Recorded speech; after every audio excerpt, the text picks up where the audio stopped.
Good morning. We are delighted to welcome you to the NMC On the Horizon, increasing focus on open content.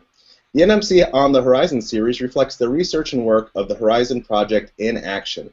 In these Google Hangouts on Air, we convene panels of experts across all education sectors to discuss the technology trends and challenges poised to significantly impact teaching and learning.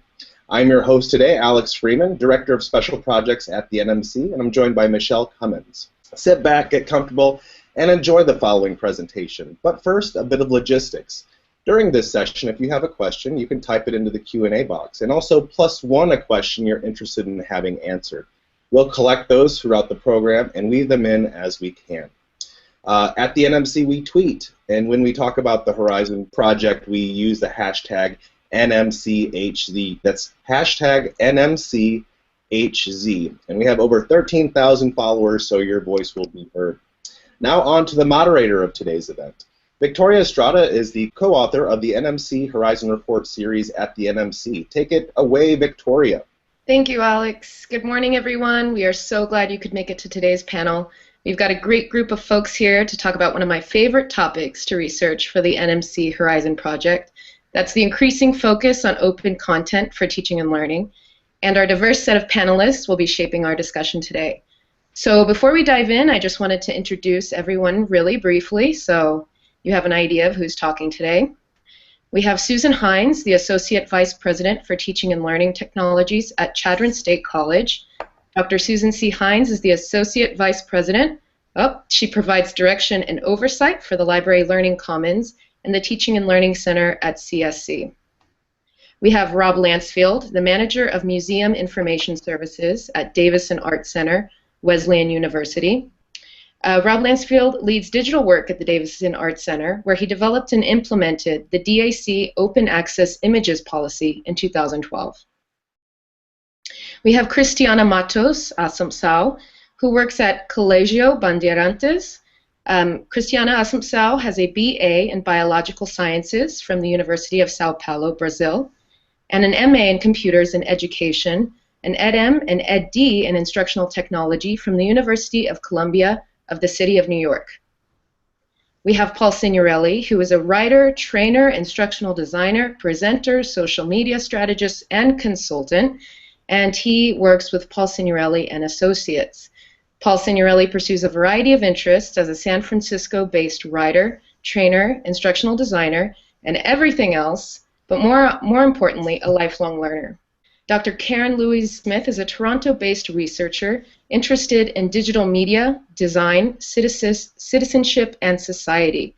She is a postdoctoral research fellow at the University of Toronto, as well as the Mozilla Foundation.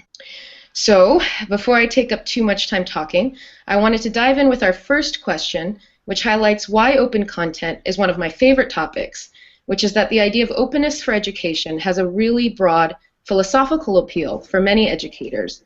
It also has a pragmatic value, which is something that institutions and schools are also interested in. So, to get started, I'm going to turn this first question over to Susan Hines. Susan, can you tell me what open means to you and how it's relevant to the work that you do? Well, for me, open education resources are all part of a larger open, including open ed, open access for publishing, and open source for applications. I call that the holy trinity of open. As for open ed, it's building upon and improving content. If you look at what the open source applications have done for us, they actually have improved upon their code, improved upon their usage, completely open by making a better product over the years. And I see a similar future for open ed. The idea is that you use someone's content, you improve upon it, and then you leave it for other people to use behind you. And in that fashion, we're actually just going to build a better product over the years. And that's my hope for OER in particular. Thank you, Susan. I love that phrase. I just wrote it down, the holy trinity of open. Thank you for that. Moving on, Rob, what does open mean for you, and how is it relevant to the work that you do? Sure. So the Davison Art Center, where I work, holds about 24,000 works on paper, chiefly prints and photographs. And we're basically a very small museum operation with just 3 staff people. And the most relevant aspect of open in our world concerns images of objects in the collection. As a lot of us know from experience, gaining permission to reproduce works of art can be a slow and often really expensive and sometimes, frankly, onerous process, even when the actual artwork is no longer subject to copyright. For decades, when museums would provide images of art in their collections for published use, the nearly ubiquitous practice was to execute a one-time permissions form and often charge a fee. And this was typically true even for images of objects which were themselves in the public domain. The fee was often waived for academic publishing, but whether or not that was true, it could be really slow and time-consuming for everybody. In the last few years, against that backdrop, some museums have established new policies by which they provide open access images of collection objects for which there is no copyright holder, either placing those images affirmatively into the public domain or stating that they have no known copyright restrictions. And the example I know best of that is what we did here in 2012, where we jumped in and developed and launched the DAC Open Access Images policy, which says in brief that if we have a digital image of suitable quality and it represents a collection object which isn't itself burdened by copyright, we make it freely available to download for all uses. And that actually includes non-commercial, commercial use, really whatever somebody wants to do with it, simply stating that it has no known copyright restrictions. We had three main reasons for moving in that direction. First, it was simply the right thing to do to serve our mission regarding the collection and the people who use it. The DAC really exists to enable teaching and learning from objects, and making it easier for faculty and students to use images of those objects helps us serve that aim. Second, we believed it could help contribute momentum to the movement towards this kind of policy in museums by showing that even small institutions can enact them. And third, it would have clear benefits behind the scenes, where we used to put substantial time into pinning down and executing each of those one-off permissions agreements. By not doing that very much anymore, we now have more time to do more strategically relevant things. And since most of those image requests were for public domain objects, where we would waive any use fees, we also basically had no lost revenue by doing this as well. So all of that added up to a really clear sense of what open could mean here, and a pretty clear path to acting on that quickly. Thank you, Rob. Your perspective is really enlightening, coming from the museum world, and the idea of having this open initiative and not losing revenue is a point that I just wanted to highlight as well. Let's keep it moving. Cristiana, could you tell me what open means to you and how it's involved with your work? Well, open is very broad. I loved Susan's definition, and I see here for South America, for where we have mostly public schools with few resources, you have access. So openness means access to several resources that we could not have. For example, we don't have the museums, the quality of museums we have in other countries. We have many cities that don't even have a movie theater. So that the openness and the access to that has been, our students have been able to really expand their world and see, what's freely available, because also we have to consider the financial issues and budgets for the schools, which is very hard. It also means ownership, because we have more and more possibilities of free tools and objects that we can use, built by students, built by the teachers in a collaboration. So we have different strategies that we can adopt, and the students can build on and really participate more actively in their educational process. We see that a big trend here in Brazil for universities. They love the open source. They love to build their own materials. We've been seeing partnerships coming up between universities and students, where the students will help build these objects.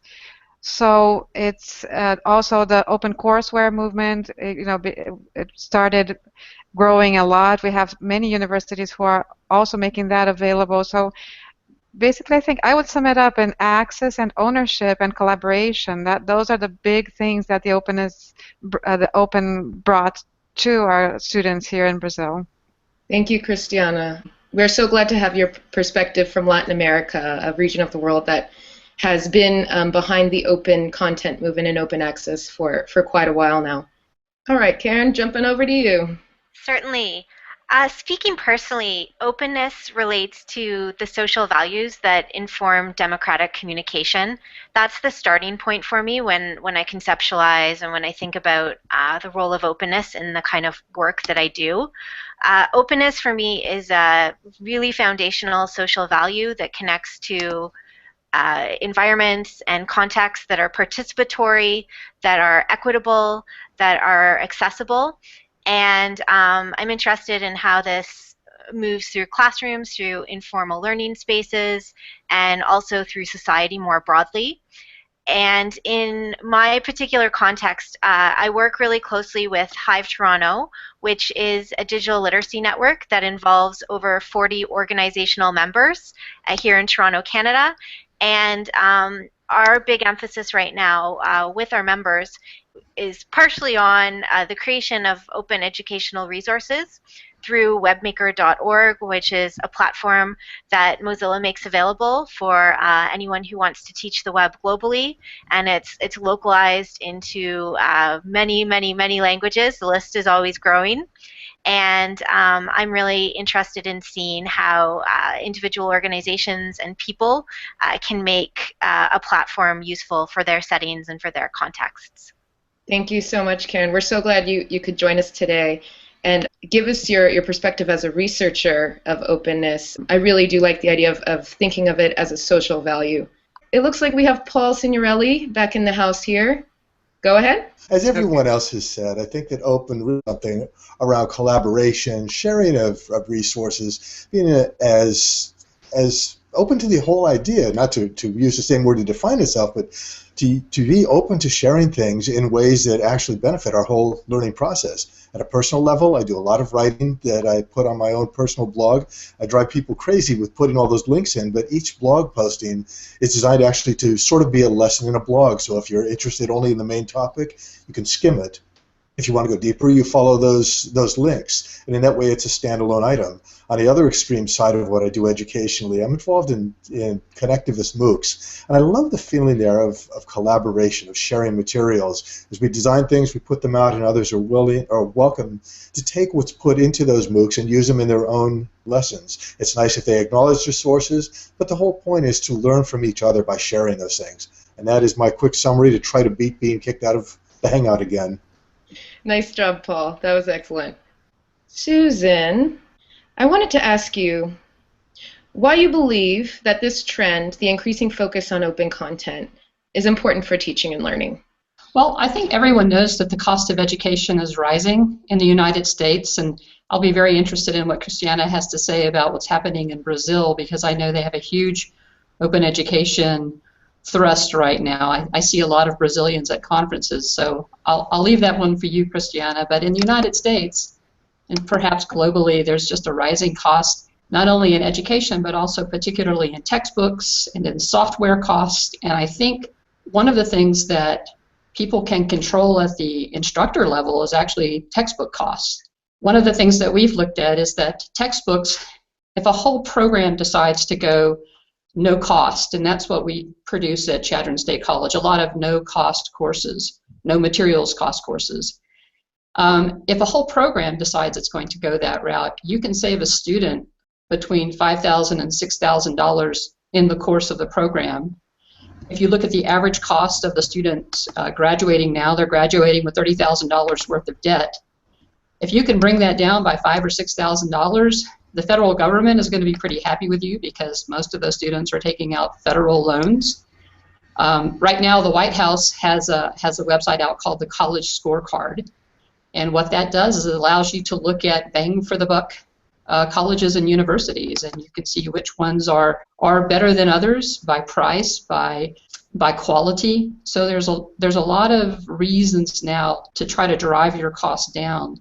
The truth of the matter is that we have very little control. So I'm in the state of Nebraska, very little control of our taxpayer dollars, of what we can do in terms of our tuition, but what we can do in terms of our materials cost and our software costs. is make some wise choices and really have a pretty big chunk of control. I mean, if we can control $5,000 out of the total of $30,000 debt, it's not everything, but it's certainly something. I'd also say that the increasing focus on open has to do with this desire to collaborate more. And I think it makes it possible more or less for an American institution to collaborate now with some foreign national institutions and some overseas institutions, because we have a lingua franca, which is the Creative Commons open education resources now. So we can all decide that we're going to publish according to the standard. We're going to publish for everyone else to use our materials. And that's ultimately what universities, and I also manage a library, that's ultimately what we're about, disseminating high quality information in a collaborative fashion. Thanks, Susan. I think you really explained that so well, especially that pragmatic approach that I hinted at in the introduction, which is this idea of a no-cost college course, and also the idea that open content fuels collaboration across institutions. Victoria, I just want to quickly add, Chadron State College has been at this for about 3 years with a relatively small, I would say a handful of no-cost courses, and we're moving now to the programmatic development of these kinds of courses. But we've saved almost $200,000 at a relatively small college in the last 3.5 years. That's a pretty big number total. Well, thank you, Susan. I'm going to keep the discussion moving. Rob, we'd like to hear from you. Why is this trend, the increasing focus on open content, important for teaching and learning at your institution? Yeah, I'd say zeroing in again on the museum images side of things. I think oftentimes there are at least 4 underlying desires that spur that kind of policy to be put into place and enacted. And all 4 of those really go to supporting teaching and learning in various ways. First off is to serve institutional mission in broad terms by enabling people to study and share images of collection holdings which aren't constrained by outside rights holders. And that, in some form or other, is pretty much at the core of what most collecting cultural heritage institutions exist to do. In a more focused way, also to ease the frustrations and the lost time often suffered by scholars, teachers, and sometimes students when they want to use images, and rather than jumping into doing some wonderfully insightful analysis or creative project with them, they find themselves stuck treading water, waiting for permission or waiting for the file to show up, or trying to figure out what exactly it is they're allowed to do or not to do with it. And this just steps right past a lot of that annoyance. Also, to make it easier for people to spread knowledge of what the museum holds in broadly diffusing kinds of ways, where people do cool things with these resources and push them out into the world in different ways that very often do point back to the place where the image originated. And also to reduce the internal resource costs, as I mentioned before, of providing images of those rights clear objects, which again frees up staff time and energy to help support teaching and learning in all the other ways that museums typically do that. Fantastic, thank you. Cristiana, I believe, is next. As Susan was curious about Brazil, which was talking about the costs, so picking up on that, our best universities are free of cost, I mean, for the students. The government totally finances them, both federally and state. And they are usually the most highly ranked universities. But ironically, for until very recently, they've been putting in mechanisms, but the students would have to go to private schools because it's very competitive. We have to have an exam to go into the universities, and usually the student has to have the best preparation in K-12, which is our case here, a very elite private school, the best in Brazil, I'll say. So what's happening is the government is trying to put in mechanisms and resources for the schools now at the K-12 level.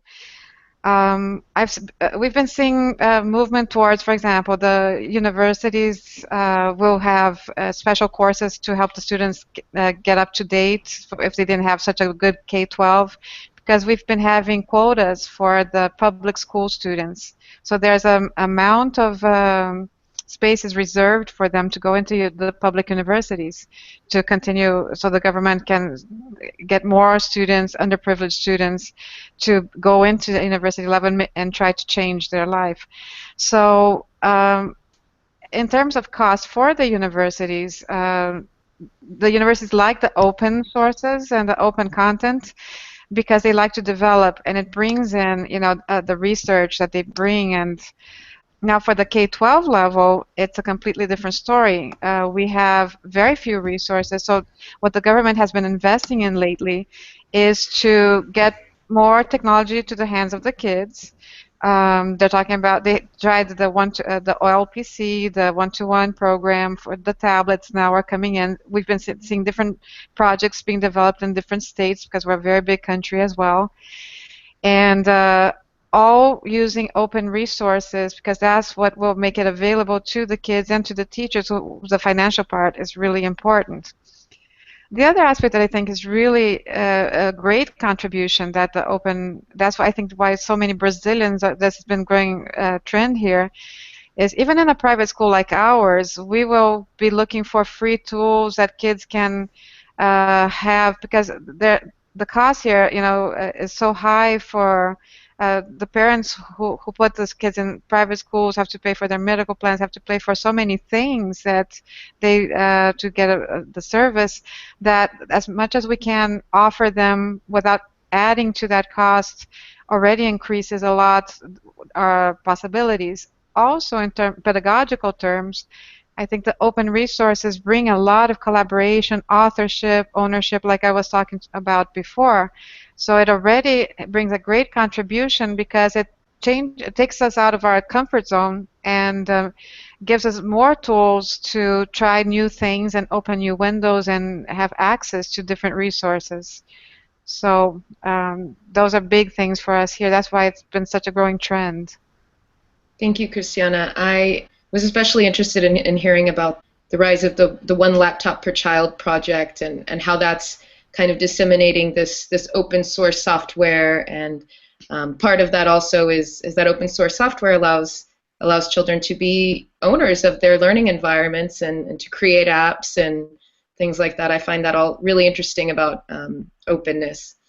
Paul, are you with us? I think he's popped out again, so we'll just have Karen Smith talk on this question. Why is this trend, the increasing focus on open content, important for teaching and learning? I'd like to pick up on a couple of the threads of what Susan and Cristiana were saying about the role of textbooks and learning resources in post-secondary settings. What I see in those kinds of cases in my own experiences in this sector in Canada is that learners and students, they really get to see a different kind of information infrastructure and its possibilities. Some of my favorite scholars in the area of information infrastructures are Susan Lee Starr and Jeffrey Bowker, and they really, really stress the possibility that systems could be different and they could be made in other ways that we envision and that we dream. And I think using that one example, if we extrapolate and think about all of the kinds of websites and interfaces and platforms that are being built to teach people to be contributors and to make information, the web, culture, and to really participate, I think that's what's significant, is that learners will gain the skills and competencies to achieve that. Thank you, Karen. That was really well said. The idea of students as creators because of open systems. It's fantastic. Looks like Paul Signorelli is back with us. Paul, can you tell us what you think about why this trend, the increasing focus on open content, is important for teaching and learning? Yes, I think a lot of what we've already heard about looking at the different costs of things, working with the students to provide better opportunities for them, I'm seeing it at a very interesting level and something we covered on the NMC blog about a month ago. The idea that learners in a collaborative setting can create their own textbooks. It was an idea that I picked up from John Schenck at the University of Pennsylvania.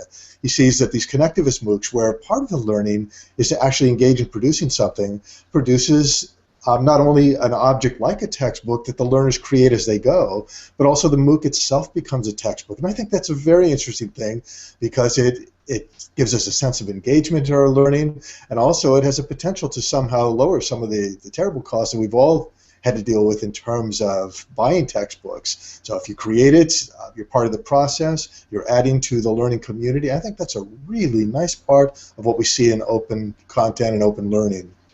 Thanks, Paul. You definitely, through your contributions to the NMC blog, have opened my eyes, no pun intended, to the impact of connectivist textbooks, which is a concept that I wasn't really familiar with, so thank you for that. So we are going to move right along here and dive into question number 3. And this is going to be a bit of an interesting discussion. I am curious, Susan, what tools and resources do you use to execute your open content strategy? Well, we're building, here at the college, we're building our open ed development strategies off of the open source and open access models, part of the Holy Trinity we were talking about earlier. So we're utilizing open source applications to develop materials. So we actually train our faculty here to use things like Composer and Audacity and GIMP, and these are all open source applications for their HTML editors, their audio editors, their image editors, and instead of going with maybe high-cost applications, we're using these very stable, they've been with us more than a decade now, all 3 of these applications. We're using these very stable open source applications to create our materials. And then we're going to turn around in the open access model and continue to use open source applications to then publish our materials. So we're using things like WordPress for that kind of publication system here in the library, and then across our campus through our Teaching and Learning Center. We're just training people how to use these applications and are trying to be mindful. I mean, we have really big savings costs now just because we're adopting open source, not just open ed. So strategically, instead of developing those individual courses, we're now trying to develop whole programs along the lines of being no materials cost. And that's trickling down to some special training for our instructional designers and our librarians who are working collaboratively these days to develop those programs. We actually call the process, their collaboration, mixology. And I'll go ahead and make a plug for the inaugural Library Horizon report. We're in that. Our process, you can read about it in the Horizon report. And the group that actually was out in Portland over the summer is actually going to be at the Open Ed Conference in DC this year, talking about the relationship between libraries, librarians, instructional designers, and how you can actually create an effective no-cost program development process. So in terms of our specific tools, though, I just want to say there's, as Cristiana has also said, there are plenty of open source tools that you can go ahead and point your instructors to. And what I'll have to say on that note is that if you point your instructors to open source and to open ed materials, the students are going to pick up in that savings, not just the school, but the students in the end can also use Composer and Audacity and GIMP. And that starts an interesting second wave in OER production. So it's not just faculty producing OER, but you've got a lot of student publishers out there as well. Thank you, Susan. Yes, you reminded me of how we initially met at the OER mixology poster session for the Idea Lab at the NMC Summer Conference, and I felt like I had stumbled upon a jackpot knowing that the library report was ahead of us, and I was, just goes to show the wealth of the NMC community as far as knowledge and best practices are concerned. So thank you. We have Rob Lansfield. Rob, would you mind sharing what tools and resources you use at the Art Center to execute your open content strategy?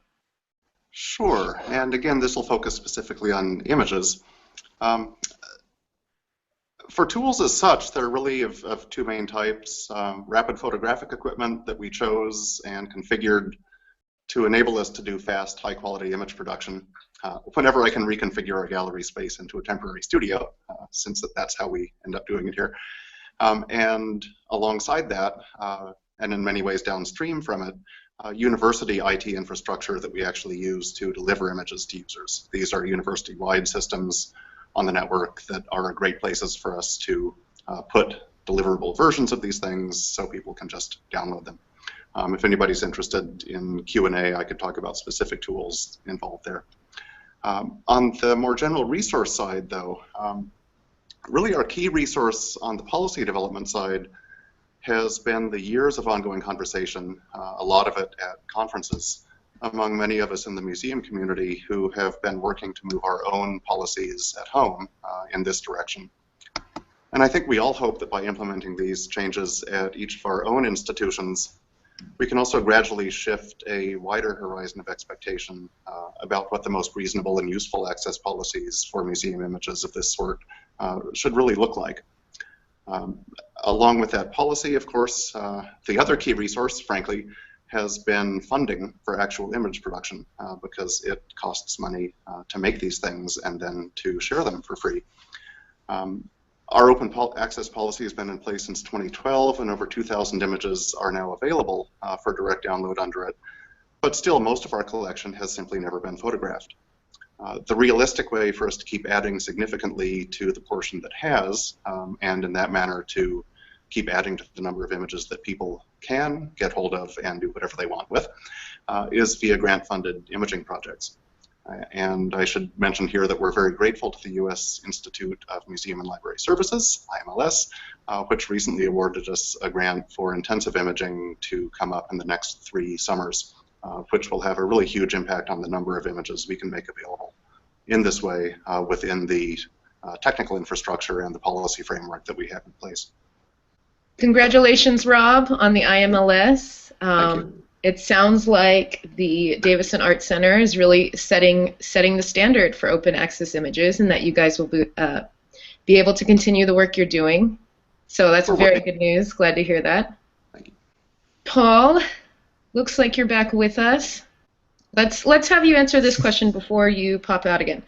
Do you mind talking a bit about what tools and resources you use that are relevant to open content?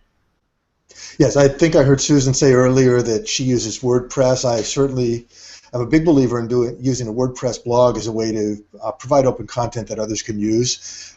I'm involved in a MOOC right now that's coming out of Alberta, Canada, and they've used WordPress as their basic platform, where the learners can come each week to see what the lessons, the readings are, and then from there we jump into a bunch of social media tools. So that social media tools, including Google Plus communities, what we're using today, Google Plus Hangouts, these are all part of the whole landscape that we all explore too. And I've even tried in some of the online courses I do for different clients to pull in things like Facebook, where if we're learning social media, I'll encourage the learners to come in and form a group, a private group that only they have access to, and we'll hold online office hours via Facebook, which really works out well. It takes Facebook and the other tools that people are sometimes skeptical of and see only as kind of frivolous things. They understand that those tools can be used in educational purposes in a very open and wonderful way, where we remix content, share it off the chats later. We'll post the PDFs, which in turn become learning objects because people that weren't able to attend the session could go back and see what the conversation was and build upon their own learning and carry on the conversations asynchronously. So those are a few of the things I use, and I'm certainly open to always playing with new ones. Good to know, Paul. It's how all of your lifelong learning happens. Very good information.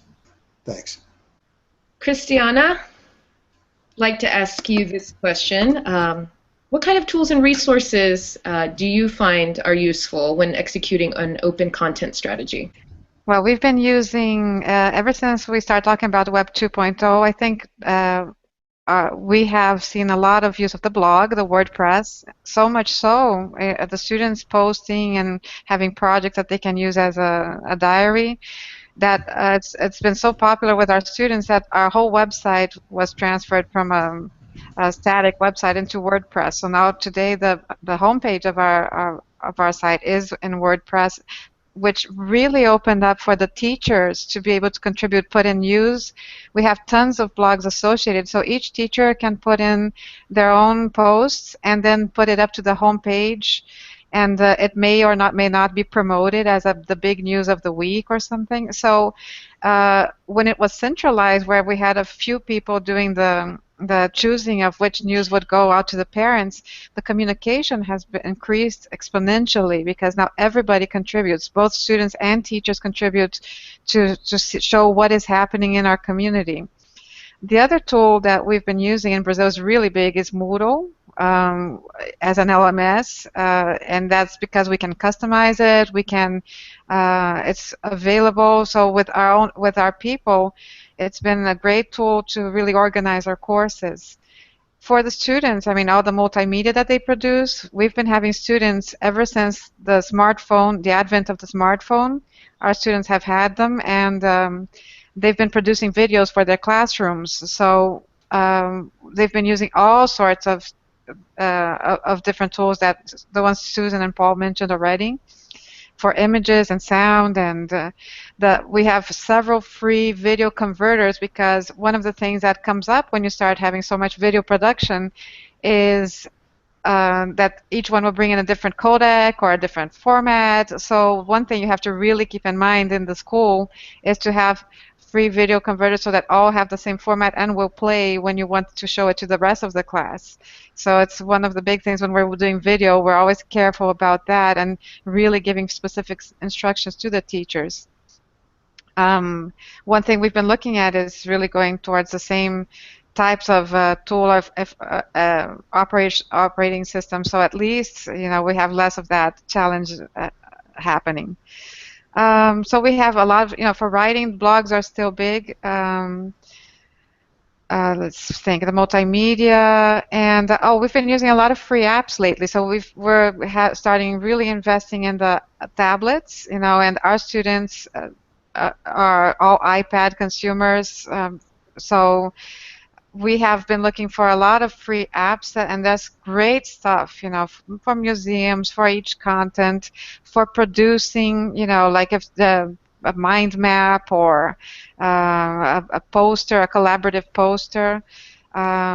Games, the students are producing their own games using apps like flashcards, where they have to study vocabulary, for example, and they'll play against each other, and they love creating that. So that's what's been happening basically here, is that there's just so much, there's so many resources, it's amazing. And then the student and the teachers are also always looking for more apps, since it's been our latest thing is the mobility. And it's been amazing how much has been not only consumed. A lot is that the tablets are more for consumption than production, but no, you have tons of apps that you can look at, and even I'll give you an example. There is a diet app that we've been using a lot in science. Of course, we women discovered this diet app to try to control what we're eating, and then we figured, and we're using it with the students for them to talk about good nutrition and calories and good habits. So you can go, there's just so many ways you can take it. Thanks, Cristiana. I feel like your perspective as a K-12 educator is really useful in this conversation. You know, hearing about how to use open tools to conduct multimedia projects, and of course also, you know, the idea of openness is also meaning free. You know, taking advantage of all of the free resources we have out there, free apps to put in tablets, is definitely makes a huge impact for K-12 education. And I think Paul actually wanted to add on a little bit to what you just said. Paul? Yes.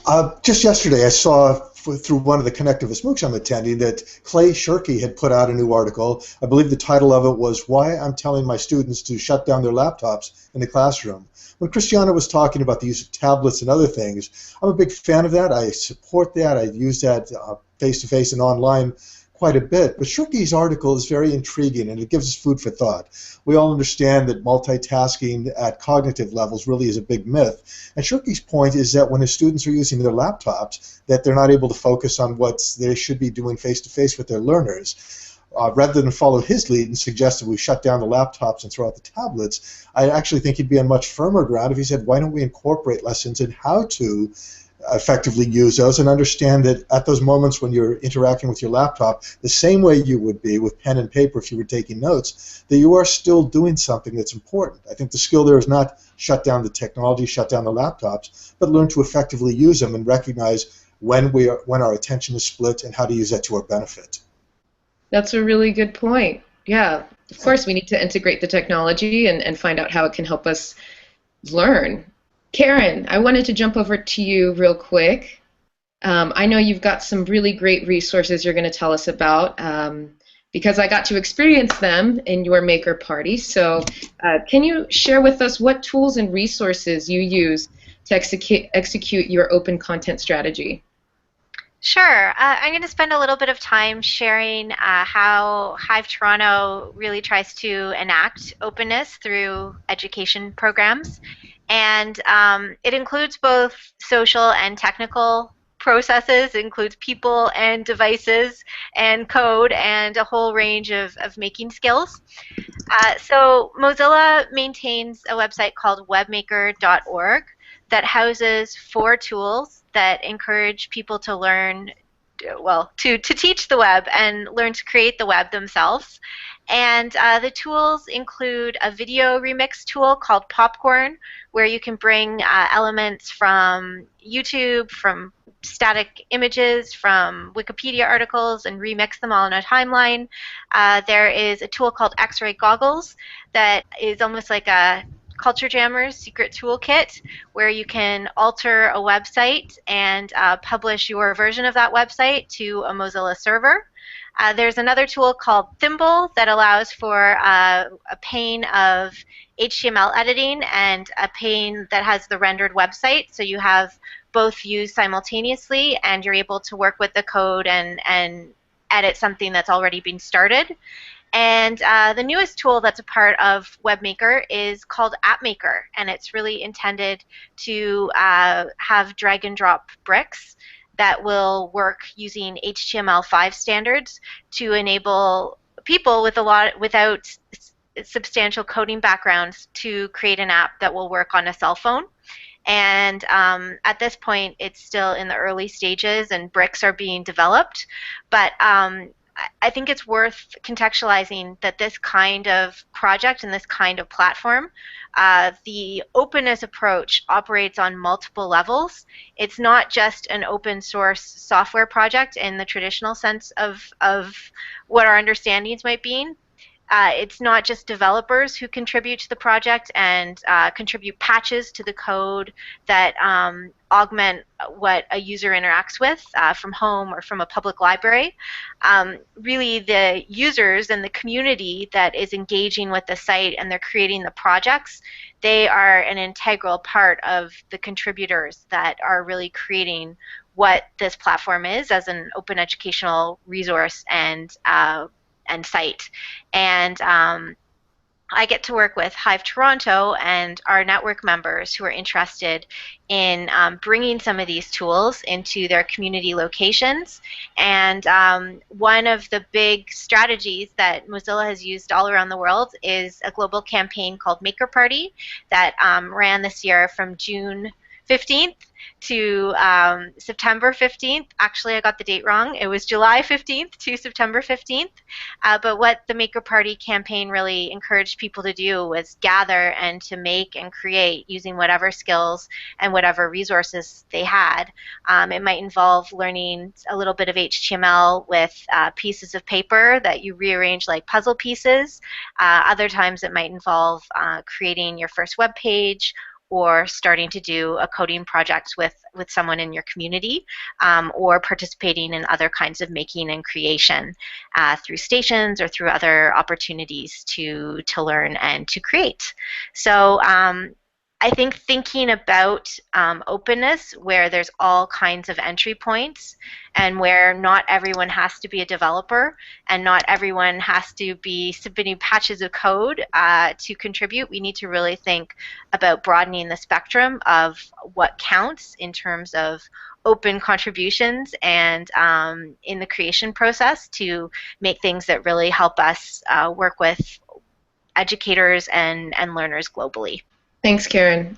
I just wanted to point out here, too, that Maker Party really lives up to its name. It is a whole lot of fun, and it really does make those skills, such as making an app, it makes it so accessible and easy for anybody to do. And so, therefore, everybody can participate, like you were just saying, and so thank you for your contribution.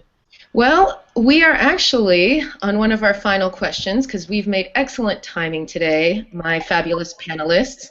And the last question is actually one I'm really excited about discussing, and one that I'm actually just going to throw out there and see who bites. But this question is how is open content impacting the culture of education?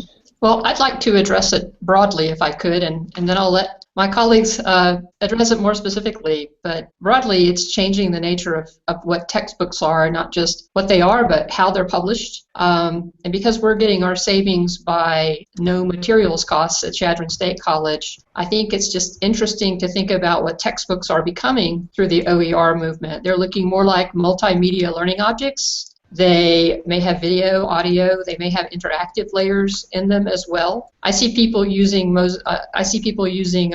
WordPress as a textbook platform these days, and that segues me into also it's changing the nature of courses that are to some extent beginning to look like textbooks, because courses in and of themselves don't require textbooks and now build all of the materials that students would need straight into the course. And then we're also seeing a change in libraries. Our library pays out the nose in database costs, and we're beginning now to see ways where we can get savings just by using more of what's available in the open access world. So those are the broad notes I'd like to point out. Yeah, I can add briefly from a certain sort of upstream supply side perspective for museum images. That certainly a key impact of those open access images is that as more and more such content does become available, teachers and scholars, at least those who work with images of objects which aren't themselves subject to copyright, can simply spend much less time seeking permission to do the things they want to do, and can spend much more time actually doing those things. This whole layer of sort of mechanics of getting permission to do the real stuff can get dialed way back in what I think is a very useful way. And easier image access for students can have similar net rewards, with images opening up possibilities also for learning through remixing and reusing images, recontextualizing them in ways which in a lot of cases actually used to be explicitly prohibited by licensing terms. Again, even if the work was public domain underneath it, you wouldn't be allowed to do things that would somehow contaminate the purity of the image or some such. And as that opens up, a lot of possibilities open up in turn. I'd like to jump in, if that's okay. Just in the K-12 perspective, one thing that's really important when we're talking about openness and getting the kids, we're talking about kids that are under 18, and so we have to be very careful with the environments. We do use, for example, a lot the Facebook, like Paul said he uses. Our kids love working on Facebook. They learn how to. They started building closed groups and working there. So we're talking about certain issues that may arise, privacy issues, author, recognizing references, how to use images, the permission for images. So one thing that we were really careful about is as we gave kids more access, instead of filtering, we allow them to have access to every resource. We don't filter anything, but we do have a digital citizenship course, media literacy, which involves media literacy and really involves teaching responsibility, how to use these resources within the limitations. We have to be really careful about that when we're talking about kids in such large groups. So I'd just like to add that point. Thank you, Cristiana. I know that Paul wanted to jump in. Yes. In addition to what everybody's been saying about textbooks and how open content is benefiting our learners, I'm also seeing something, and as you know, we're going to put onto the NMC blog in the next day or two, and that's a whole different development. Learning groups coalesce in the openness of a MOOC environment, especially connectivist one, where the point is that learners learn from each other and connect openly. I've seen over the last year and a half groups that start informally in one MOOC end up being together again in a second or third MOOC.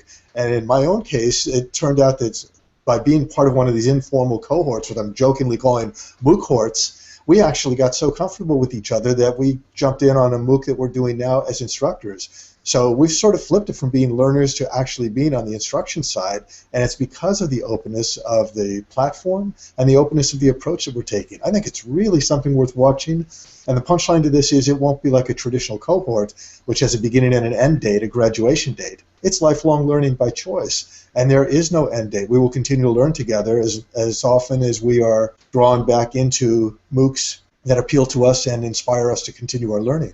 That's a great point. I'm very interested in this idea of lifelong learning, Paul, and it's something you've introduced me to. And as Paul said, we'll actually be publishing an article about Paul's experience as part of a MOOC hort, which is this new idea of these just continuous MOOCs that are happening and that are engaging learners from previous MOOCs, and it's become this very open experience that goes on perhaps for a lifetime. It's very interesting, so keep your eyes out for that on the NMC blog. Karen, I'd really like you to talk on this. How do you think that open content is changing the culture of education? Certainly. I think I have more of a summative or an integrative thought at this point. I really think a theme that's repeated itself today is just that we can imagine new possibilities and we can do things differently. And I think being open to some of these unintended consequences or some of these unintended benefits and some of these great things that emerge are something that we should find ways to celebrate and to promote. That's a great point. The big keywords that are jumping out to me from this discussion, which you touched on, Karen, is the idea that these experiences can allow for organic, really interesting discoveries to happen in teaching and learning, and also the idea that it fuels collaboration, it's social, and it increases participation of learners. I want to give you guys 1,000 thanks for helping me discuss this issue today, the idea of the increasing focus of open content for teaching and learning. Thank you guys so much. I'm going to turn it back to Alex Freeman, who's going to close out our session for today. So take it away, Alex. Okay, well, to wrap up today's webinar, I want to thank our panelists, Karen, Rob, Paul, Susan, and Cristiana, on behalf of the NMC for taking time to present their take on the increasing focus of open content. Participants, if you want more information about anything you saw or heard today, you can drop me an email at alex@nmc.org. That's alex@nmc.org. To learn about more future NMC On the Horizon programs and to get involved in our community, you can visit our Facebook page or our Twitter. Our Twitter is @nmc.org. Our Facebook is nmc.org. Please save the date for Wednesday, November 5th at 10 a.m. Central Time for our next NMC On the Horizon event, Creating Authentic Learning Opportunities. See you next time.